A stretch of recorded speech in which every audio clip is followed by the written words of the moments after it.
I love you, Allah.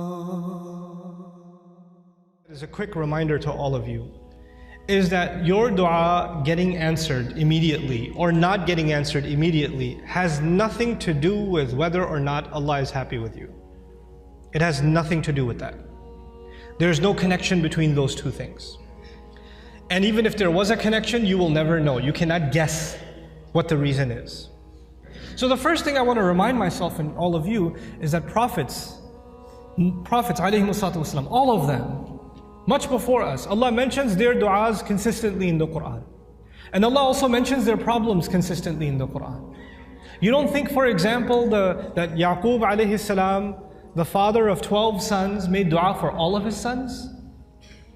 And especially for his son Yusuf, when he lost his son Yusuf, you don't think he made dua for Yusuf's safety, that Yusuf should come back home, that he could look at his beautiful son once again?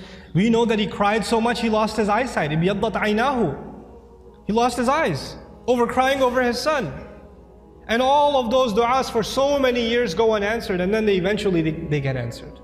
You don't think that the mother of Musa alayhi salam, when she put her baby in the water, and the river just takes the basket away, the basket could flip over any time. And how do you know the basket is waterproof? How do you know it's not going to leak?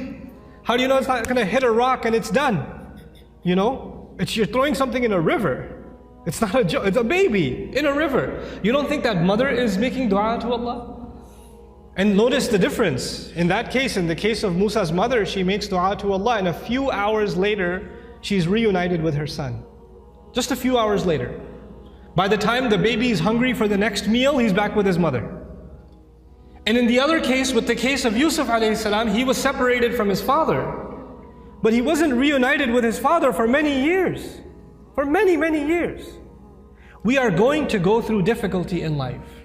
And all of our problems are not going to be solved because we made a dua to Allah. Understand the reality of dua. What is the purpose of dua?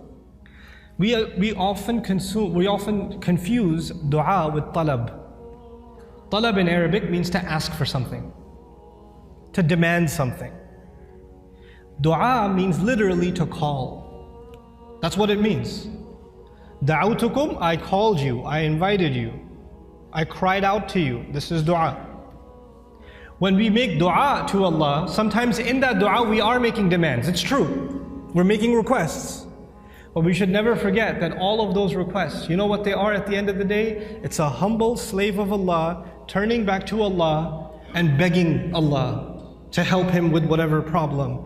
But it's more than Allah solving your problem. It's just the act that you communicated with Allah that's the most valuable thing.